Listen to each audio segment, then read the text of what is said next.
Hello, comrades. Welcome back to Commie Reading Group. Sorry, I had to cancel stream last time. I had some was having dealing with some technical difficulties, but we are back. Today we are going to continue Socialist Reconstruction.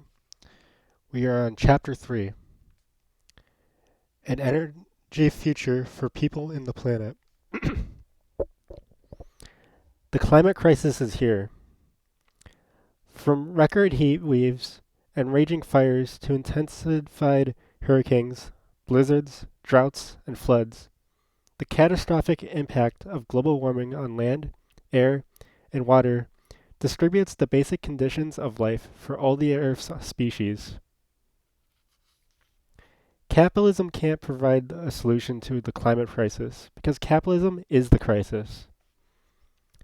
Capitalist production always and necessarily places profit over people and the planet. Capitalism can't provide a solution to the climate crisis because capitalism is the crisis. Capitalist production always and necessarily places profit over people and the planet. Capitalism has a contradictory attitude towards climate change. On the one hand, it acts as if the environment is outside its control. Driven to accumulate, capitalism pretends the markets provide the mechanisms for dealing with the climate catastrophe. When markets are really a way of redistributing negative effects of global heating onto radical and colonized people. Morgan, great to see you, comrade. How you doing today? On the other hand, capitalism puts forward dangerous, experimental, high-tech geoengineering solutions like spraying sulfur dioxide into the stratosphere to create sulfuric acid clouds to reflect the solar radiation.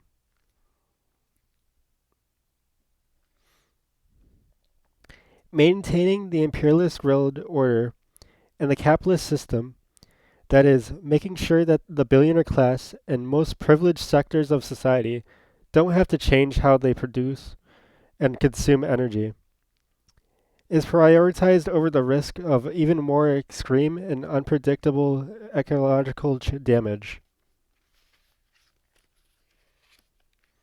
This chapter demonstrates how a socialist reconstruction of energy in response to the climate crisis, and in contrast to capitalism's contradictions, lays the basis for redressing histories of exploitation, colonialism, extractivism, and imperialism.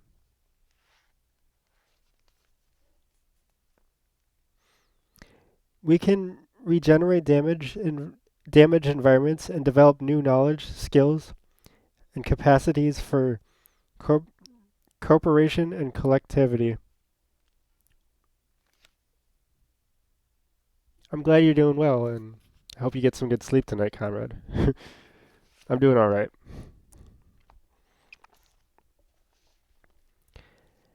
As we note in the introduction, Karl Marx describes the Paris Commune as the political form through which the working class works out its emancipation. Climate change, species loss, ecological devastation, and environmental racism reminds us daily that how we get free has ecological dimensions. Liberation, especially on a warming planet, depends on how we manage our relation to our environment. Responding to climate change provides an extraordinary opportunity for mass mobilization around rebuilding infrastructure, re- revitalizing undeserved communities,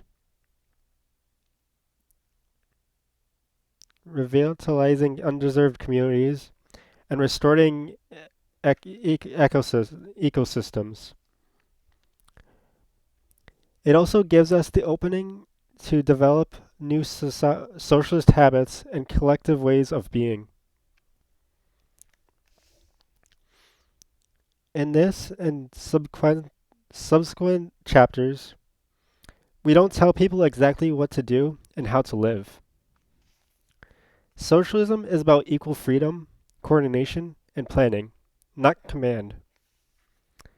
We describe some of the frameworks through which we might nurture and regenerate the planet while deepening everyone's engagement in meeting human and non-human needs.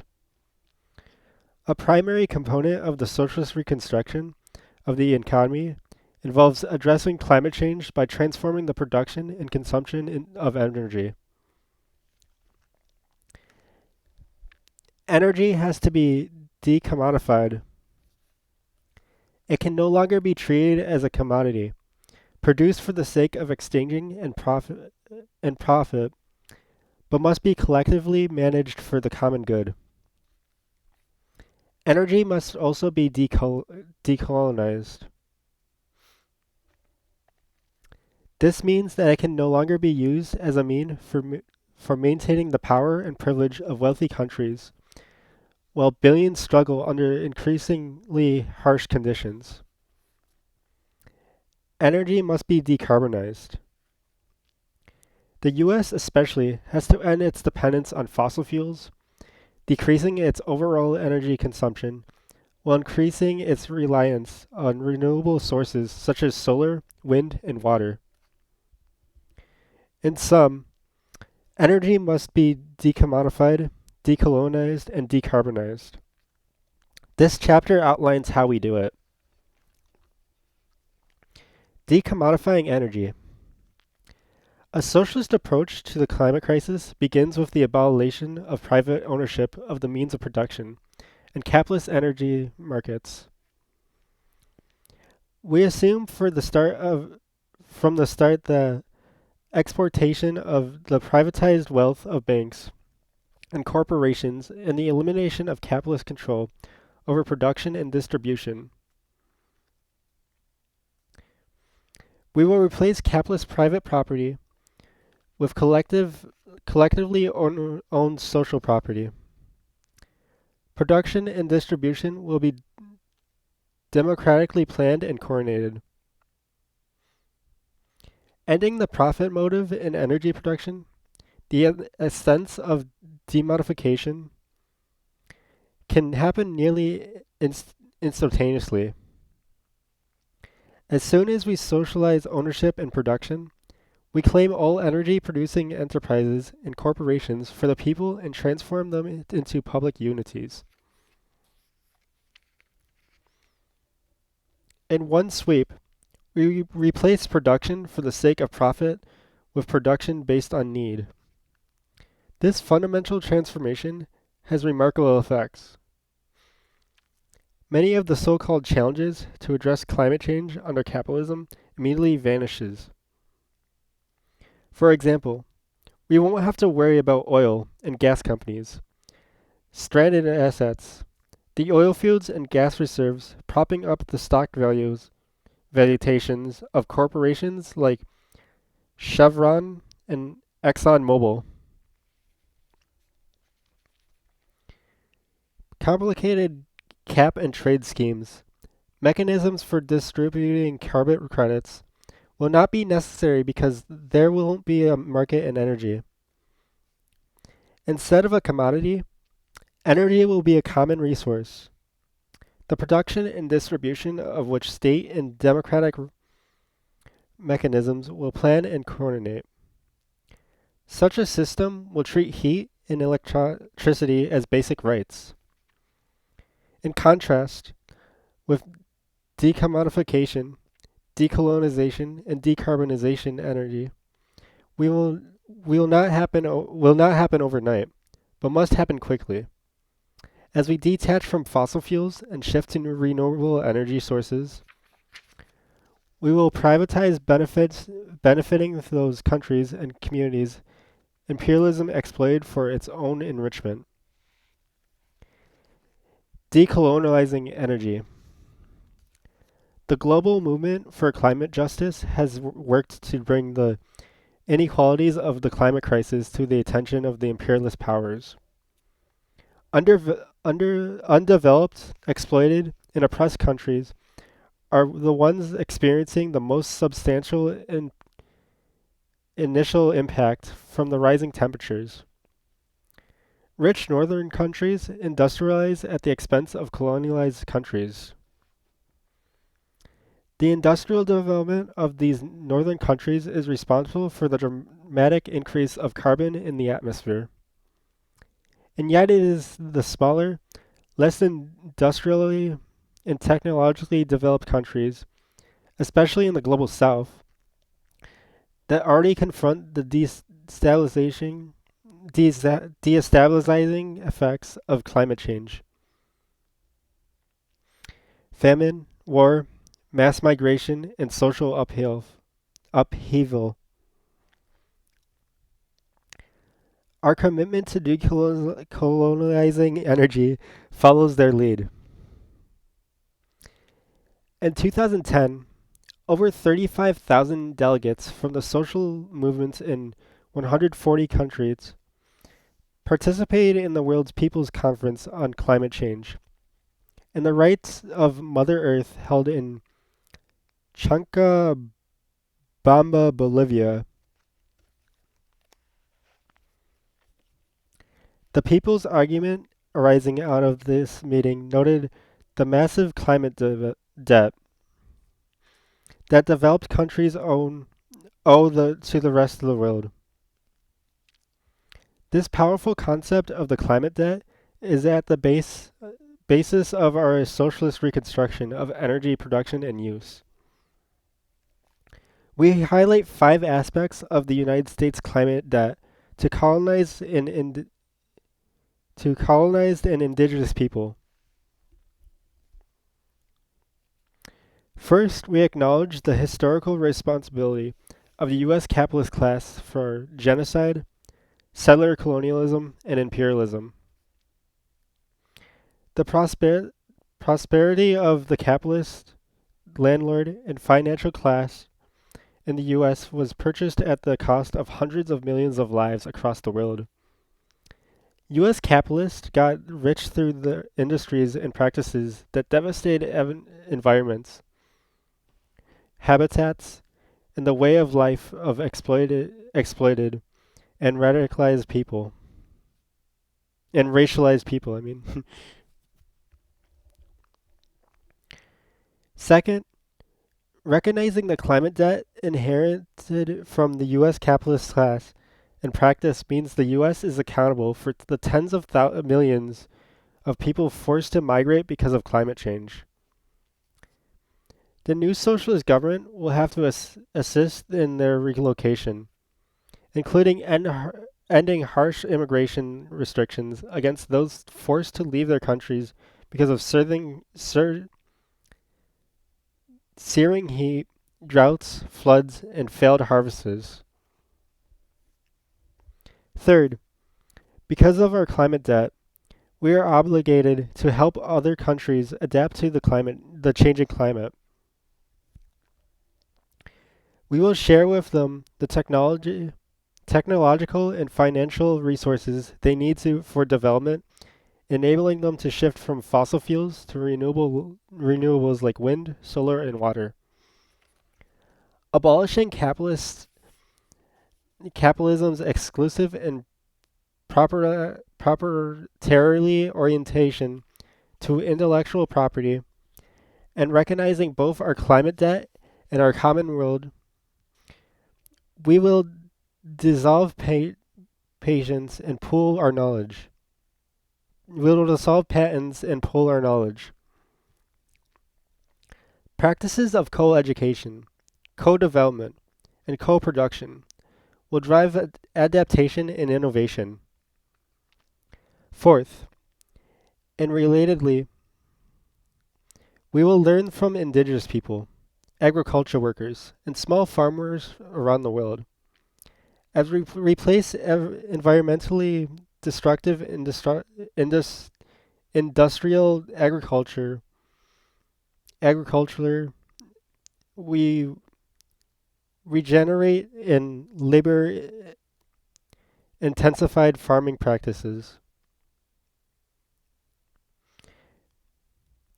We will benefit from their knowledge and experience. We will study indigenous practices of water, soil, and forest conversation. Sharing knowledge from replenishing the earth will strengthen social ties, orienting us away from competition and exploitation and towards mutual regeneration. Fifth, we recognize the imperative of reforming the much vaunted American way of life. U.S. practices of overconsumption do not provide a social model for the rest of the world. 5 Earths would be needed if everyone on the planet consumed as much as the average person. The environmental footprint of the capitalist class is especially damaging. The overconsumption of a wealthy minority is fueling the climate crisis, yet it is poor communities and young people who are paying the price. As we detailed below, this means the U.S. practically its middle and upper classes has to make the unilateral changes to its way of life to eliminate wasteful practices and certain excessive habits. We have to transform our energy consumption without demanding similar changes from other countries. Hey Greg, welcome in, comrade. How you doing tonight? Decolonizing energy has a domestic component. Fossil fuel developers consistently undermine Native Americans' tribal sovereignty, failing to respect indigenous lands, land rights, and violating scared spaces.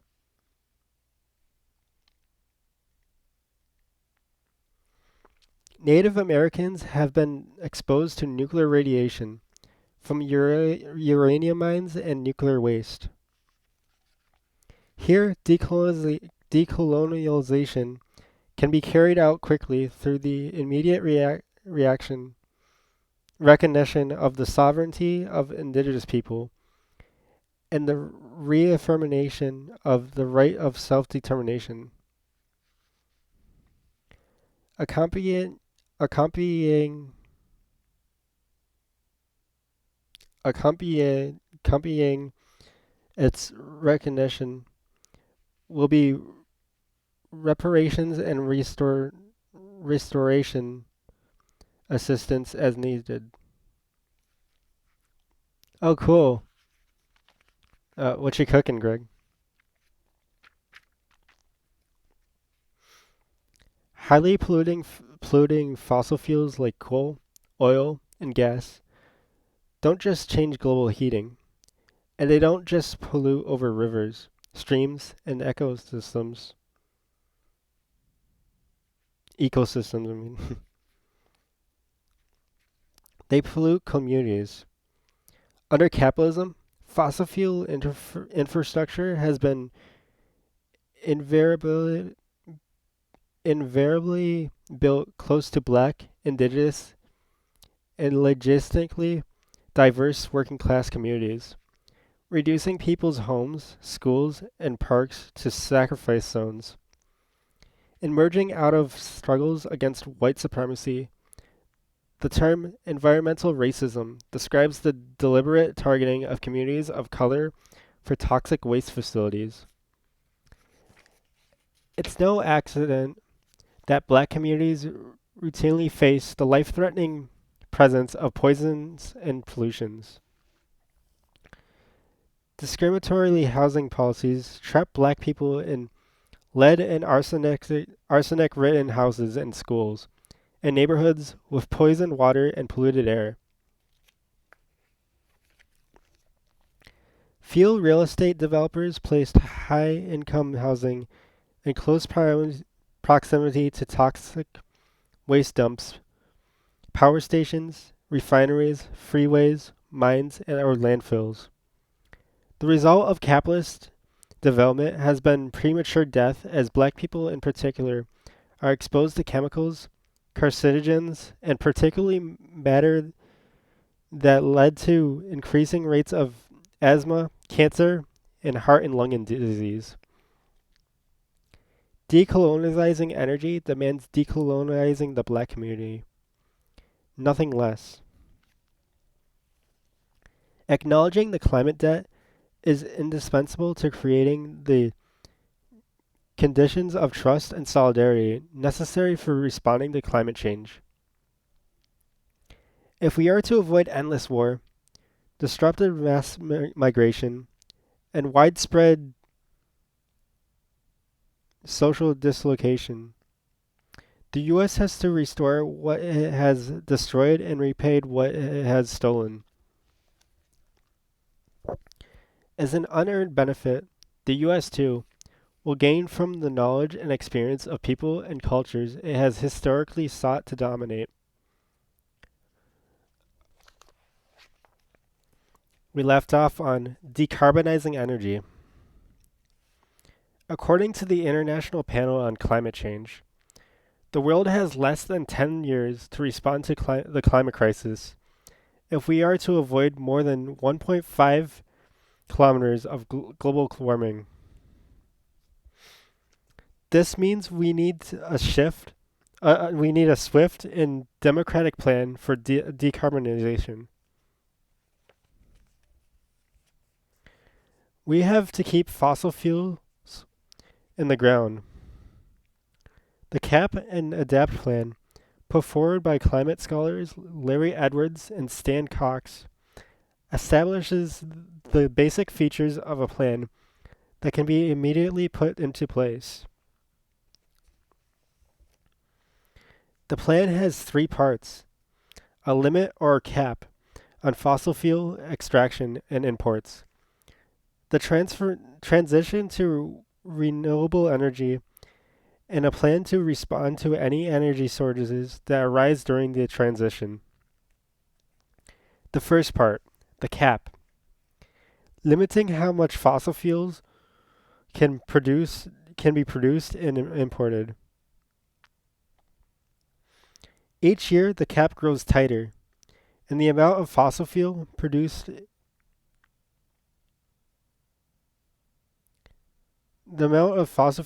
imported decreases. For example, a 10-year plan to eliminate fossil fuels requires a 10% decrease the first year, a 20% decrease the second year, and so on until fossil fuel production is eliminated entirely in the 10th year. One benefit of the supply side or production-oriented plan is that it does not rely on the fundamental inequitability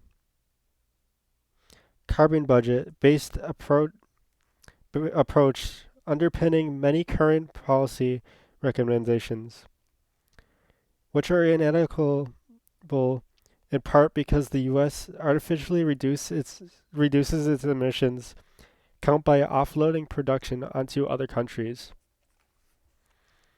Another benefit of the CAP plan is the rapid growth and guaranteed decline in greenhouse gases. Because we know fossil fuel release the largest amount of the gases responsible for global warming, we know decreasing and then ending their production will result in the significant reductions in the amount of carbon released into the atmosphere.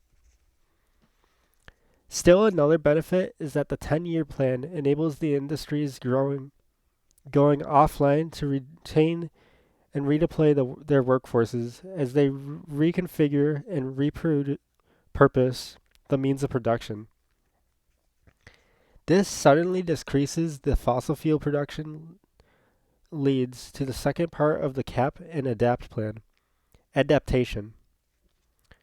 The managed phasing in of wind, hydro, and solar power occurs at the same time as the manage phasing out of oil, coal, gas, and nuclear power. The massive scale necessary for this conversion of the economy suggests that the cap and adapt plan could really be called the cap and convert plan, which is what we will do as we redirect the entire society to respond to the climate emergency. Millions of workers will be trained and employed to clean up the sites of former mines, oil wells, pipelines, and oil refineries. Many will retrofit buildings and build a containment wide electrical grid nourished by microgrids, community managed microgrids. Millions more will figure out and implant the transition from car-centered private transportation to electric public transportation.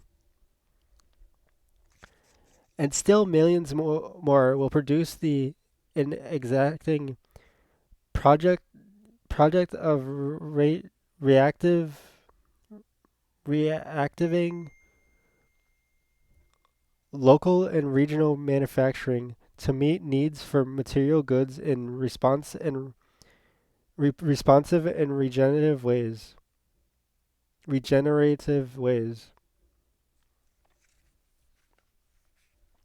Finally, the third part of the renamed cap and convert plan is a backup plan for handling energy shortfalls that could arise as fossil fuels are phased out and renewables are phased in contrast to a market-based approach to shortages, which really means price gouging and hoarding by the rich.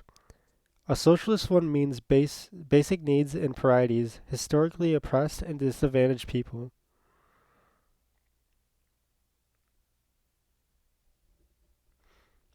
A crucial element of the response plan is the energy inventory it will undertake.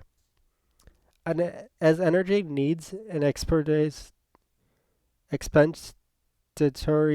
are existed, we will gain insights into using patterns and develop more responsible habits of energy consumption. How will we carry out cap and convert? Four agencies reporting to and under the general guidance of the Central Economic Agency will oversee the creation of boards and councils at community, industry, and regional levels to implement, monitor, and educate the people about the decarbonization effect. These agencies will meet regularly to share information and harmonize their work. The Fossil Fuel Cap Agency will take charge of the process by which fossil fuel production is steadily decreased. To this end, will produce, coordinate, and enforce production expectations, develop means for assessing compliance, and plan and manage the distribution of declining supplies of fossil fuels in accordance with socialist principles of meeting social needs, and prioritizing the historical disadvantaged.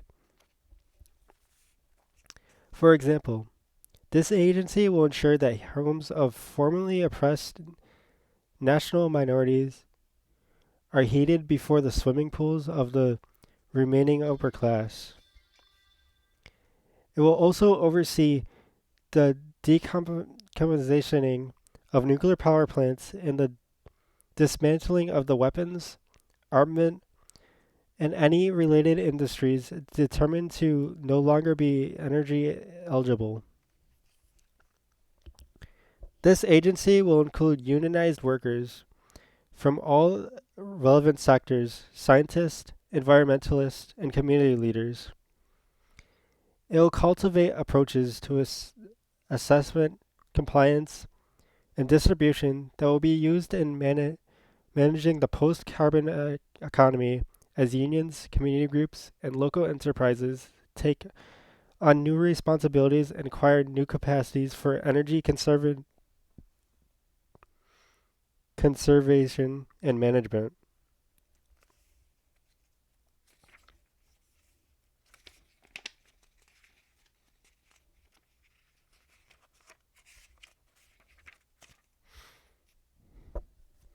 The Climate Mobilization Agency will work closely with unions to organize the massive transformation of production required to shift to renewable energy sources.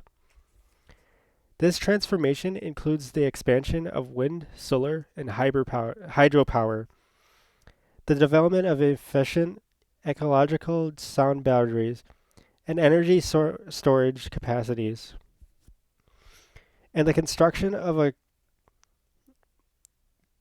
contain content-wide electric grid.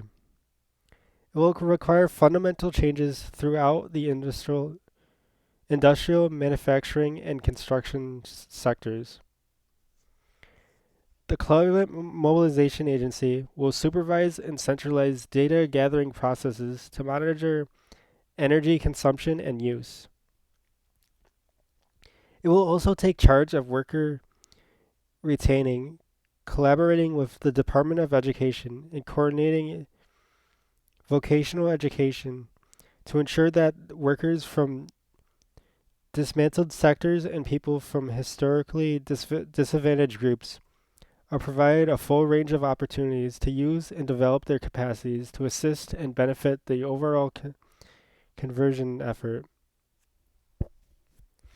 It too will be composed of unionized workers, scientists, technicians, engineers, and educators.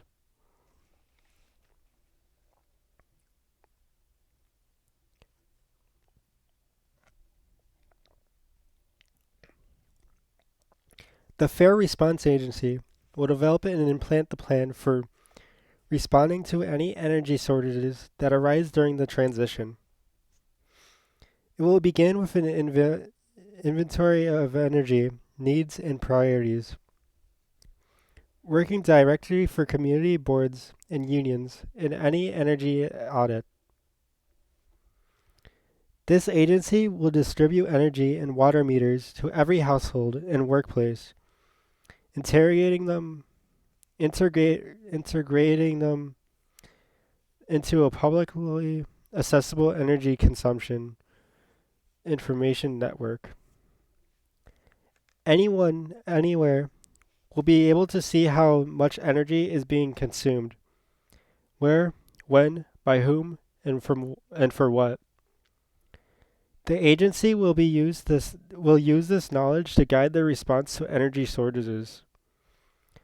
As a parent agency to community and union response boards, it will work with communities and workplaces to develop culturally and location responsive plans for dealing with shortages. Members of the Fair Response Agency will primarily come from fields such as logistics, social services, energy, and information science. The Research and Education Agency will coordinate climate and energy related education and research. Under its purview will be popular education projects, scientific and technological development, and large-scale adaptation and migration experiments. The Research and Education Agency will coordinate the sharing and dissemination of multiple forms of knowledge about climate change, the environment, and the ecological impacts of social choices. The members of this agency will come from a wide range of fields, including education, culture, climate science, urban planning, and soil conservation. Conservation. It is essential that members include indigenous people with knowledge of non-industrial modes of production, drawing on the experience and expertise of associations of peasants, and small farmers from around the world. The Research and Education Agency will support and learn from such popular organizations, spreading their knowledge and enhancing their cooperative networks. The socialist reconstruction of energy will be guided by a commitment to making reparations for genocide and slavery, while fully aware that reparations can never wipe out the stain of these historical crimes. Decarbonization, though, thus begins by rebuilding the infrastructures and meeting the needs of the historically oppressed, exploited, and disadvantaged working class communities. Members of these communities will lead the reconstruction effort, determining what it will look like and how it will be implanted. Each of the four agencies will develop corresponding networks of popular organizations, councils, unions, committees, and assemblies to participate in planning, developing, and carrying out their respective tasks. Reconstruction of the American way of life.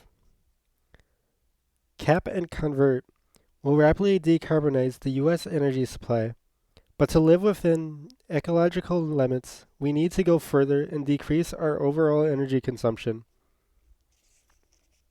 The challenge here is that the new socialist government will inherit the country's existing layout of housing and physical infrastructure, not to mention the consumer habits cultivated over generations. On the other hand, the socialist government will not take away individuals' cars or homes.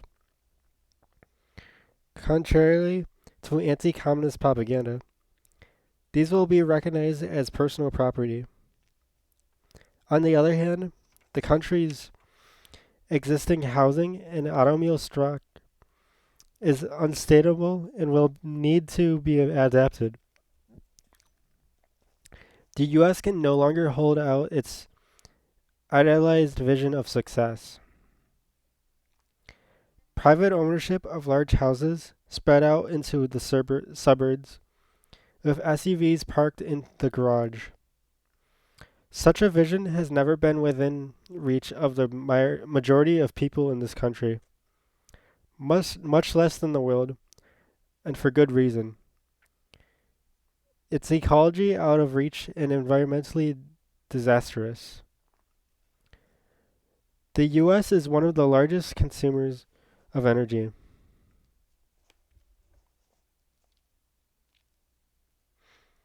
In 2019, the country consumed a massive 79,897,000 kilowatt hours of energy per capita.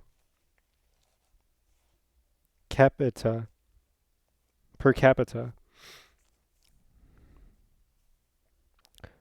For comparison, the citizens of other high energy consuming countries such as Germany and France consume a little more than half of this at 43,703,000 kilowatt hours and 41,281,000 kilowatts respectively. Residents of all three countries, consume more than the global average. Despite manufacturing many of the US and Europe's consumer goods, China's per capita energy consumption was just 27,452 kilowatt hours in 2019. Brazil's was 16,325 kilowatt hours. Russia's was 56,756 kilowatt hours. And India's a little over 7,000 kilowatt hours. These are the BRIC, or developing countries. In the global prophecy, consumption is considerably lower. Our smartphones, laptops, and televisions are built with raw materials such as cobalt, which is mined under the brutal labor conditions in the Democratic Republic of Congo. Per capita consumption in the DRC was just 849 kilowatt hours in 2019. Our coffee is produced in countries like Kenya, which is 1,900 kilowatt hours, Ethiopia, which is 777 kilowatt hours, and Colombia, 10,618 kilowatt hours. And many of our clothes and are hand stitched by super exploited labor in Bangladesh, 2,995 kilowatt hours. Reducing the formerly imperialist core's energy consumption is thus an integral part of building a world of human and non-human flourishing. At the same time, many countries in the global south will need to increase their energy consumption to ensure a good quality of life for all. Thankfully, the world's entire population can flourish on much less energy than the US currently uses. A recent study found that global energy consumption in 2050 could be reduced to levels of the 1960s, while providing what it describes as a decent life for all. Despite a global population in 2050 that is estimated to be 3 times larger than that of 1960s. At a current point, the social returns of on per capita energy consumption start to decline. Energy stops being used to satisfy human and ecological needs and starts contributing almost exclusively to the accumulation of profits of the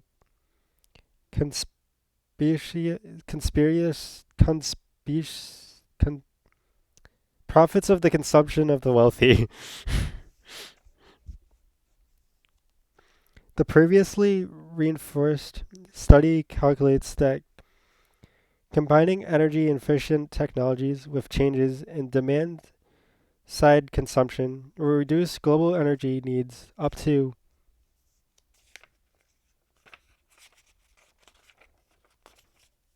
60% while still providing a decent standard of living for all. In high consumption countries like the US, cuts of much as 95% are possible, especially once the excess consumption of the very rich is eliminated.